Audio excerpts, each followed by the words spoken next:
Hospitals లో gyms, కసరత్తుల treatments. పూర్తి వివరాలకు చదవండి రేపటి సాక్షి దినపత్రిక. గ్రేటర్ హైదరాబాద్ లో హైడ్రా ఎపిసోడ్ పూర్తిగా పొలిటికల్ టర్న్ తీసుకుంది. హైడ్రా కూల్చివేతలను ఇటు బీఆర్ఎస్, బీజేపీయే కాకుండా ఇటీవలే కాంగ్రెస్ లో చేరిన దానం కూడా తీవ్రంగా వ్యతిరేకిస్తున్నారు. ప్రభుత్వమే పర్మిషన్ ఇచ్చి ఇప్పుడు ప్రభుత్వమే కూల్చివేయటం ఎంతవరకు కరెక్ట్ అంటూ ప్రశ్నిస్తున్నారు. గ్రేటర్ లో హైడ్రా దూకుడుకు బ్రేకులు పడుతున్నాయి. హైడ్రా కూల్చివేతలపై తీవ్ర స్థాయిలో ఆగ్రహావేశాలు వ్యక్తమవుతున్నాయి. మూసీ పరివాహక ప్రాంతాల్లో ఇళ్ల తొలగింపులపై బాధితులు ఆందోళన వ్యక్తం చేస్తున్నారు. అయితే బాధితులకు అన్ని పార్టీలు మద్దతుగా నిలుస్తున్నాయి. తాజాగా బీఆర్ఎస్ పార్టీ ఎమ్మెల్యేలు, ఎమ్మెల్సీల బృందం మూసీ పరివాహక ప్రాంతాల్లో పర్యటించి బాధితులకు అండగా నిలిచింది. బాధితులకు అండగా హైదర్ షా కోర్టులో మూసీ బాధితుల ఇండ్లను పరిశీలించారు. బాధితులకు అండగా ఉంటామని భరోసానిచ్చారు. పార్టీ తరఫున న్యాయపరంగా పోరాటం చేస్తామని వెల్లడించారు. ప్రభుత్వానికి వ్యతిరేకంగా మూసీ బాధితులు చేస్తున్న ధర్నాకు మద్దతు తెలిపారు. హైడ్రా కూల్చివేతలపై మాజీ మంత్రి, బీఆర్ఎస్ ఎమ్మెల్యే హరీష్ రావు తీవ్ర స్థాయిలో ఫైర్ అయ్యారు. కాంగ్రెస్ ప్రభుత్వం చేసే పనులకు హస్తం గుర్తు తీసేసి బుల్డోజర్ గుర్తు పెట్టుకోవాలని ఎద్దేవా చేశారు. లేఅవుట్స్ కు అప్రూవల్ ఇచ్చిందే కాంగ్రెస్ ప్రభుత్వంలో.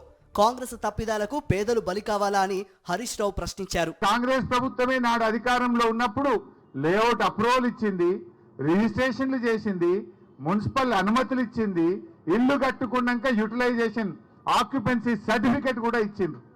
అంటే మీ తప్పిదాలకు పేదలు ఎందుకు బలి కావాలి అని అడుగుతా ఉన్నారు రేవంత్ రెడ్డిని. మొత్తం గుర్తు చేసి బుల్డోజర్ గుర్తు పెట్టుకో.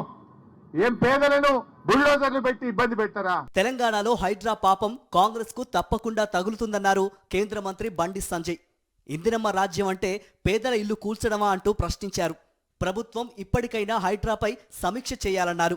దీనిపై బీజేపీ పెద్ద ఎత్తున ఉద్యమం చేపడుతుందన్నారు. కిషన్ రెడ్డి గారు వచ్చిన తర్వాత మేము పక్కా కార్యాచరణ రూపొందిస్తున్నాం. ప్రభుత్వం వెంటనే వెనుకడిగేయాలి, ప్రభుత్వం దిగి రావాలి. పేదల బతుకులు నాశనం చేయకండి, పేదోళ్ళ ఇల్లు కూల్చకండి, పేదోళ్ళను హరిగోస పెట్టకండి. ఇవాళ నెక్స్ట్ కిషన్ రెడ్డి గారు వచ్చినాక మేము పెద్ద ఎత్తున కార్యాచరణ రూపొందిస్తున్నాం.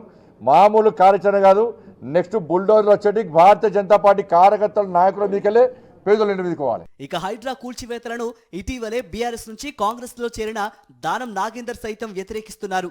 హైడ్రా కాస్త ముందే మేల్కొంటే ప్రజల్లో అభద్రతాభావం వచ్చేది కాదన్నారు ఎమ్మెల్యే దానం నాగేందర్. చిన్న చిన్న ఘటనలు ప్రభుత్వానికి చెడ్డ పేరు తెస్తున్నాయి అన్నారాయన. దీనిపై సీఎం రేవంత్ రెడ్డి దృష్టికి తీసుకువెళ్తానన్నారు. మొదటి రోజే స్లమ్ దగ్గరికి పోతే నేను హైడ్రా వాళ్ళు చేసింది తప్పు అని మొదటి రోజే చెప్పాను నేను. అప్పుడే మనం అప్రమత్తం అయి ఉంటే బాగుండేది. 20 సంవత్సరాల నుంచి బఫర్ జోన్ కింద ఉన్నా కూడా నీళ్లు నిలవలేని వారికి అక్కడే మళ్ళీ పునర్వాసం కల్పిస్తారని నాకు ఆశ ఉంది. నేను అదే మాట ముఖ్యమంత్రి గారి దృష్టికి తీసుకెళ్తాను. మరోవైపు హైడ్రా తీరుతో ఇల్లు కోల్పోతున్న చిన్నారులు సైతం ఆవేదన వ్యక్తం చేస్తున్నారు. ఇళ్ల కూల్చివేత చేపట్టొద్దంటూ చిన్నారులు సీఎం రేవంత్ రెడ్డిని వేడుకుంటున్నారు. తమ బాల్యాన్ని, ఫ్రెండ్స్ ని కోల్పోవాల్సి వస్తుందంటున్నారు. ప్రభుత్వం ఇచ్చే ఇల్లు తమకు వద్దంటున్నారు చిన్నారులు. ప్లీజ్ మా ఇల్లు కూల్చకండి రేవంత్ రెడ్డి గారు. మా ఫ్రెండ్స్ అందరూ చాలా మంది ఉన్నారు.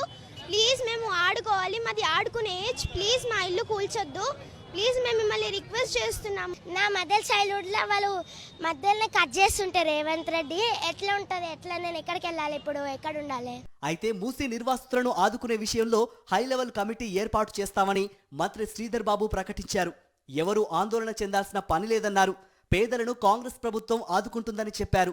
అందరికీ కూడా న్యాయం చేసే ప్రక్రియను మా కాంగ్రెస్ పార్టీ ప్రభుత్వం చేపడుతుందని నేను మొదటగా ఎవరైతే పేదవారు ఉన్నారో, బీదవారు ఉన్నారో, మరి ప్రత్యేకించి వీరందరినీ కూడా కాపాడే బాధ్యత మాదే. మరోవైపు హైడ్రా కమిషనర్ రంగనాథ్ పై జాతీయ మానవ హక్కుల కమిషన్లో ఇప్పటికే కేసు నమోదైంది. హైడ్రా అధికారులు ఇల్లు కూల్చేస్తారన్న భయంతో ఇటీవలే బుచ్చమ్మ అనే మహిళ సూసైడ్ చేసుకోగా ఆమె కుటుంబ సభ్యులు ఎన్హెచ్ఆర్సీకి ఫిర్యాదు చేశారు. దీంతో రంగనాథ్ పై కేసు నమోదు చేసి దర్యాప్తు చేస్తున్నట్లు ఎన్హెచ్ఆర్సీ తెలిపింది.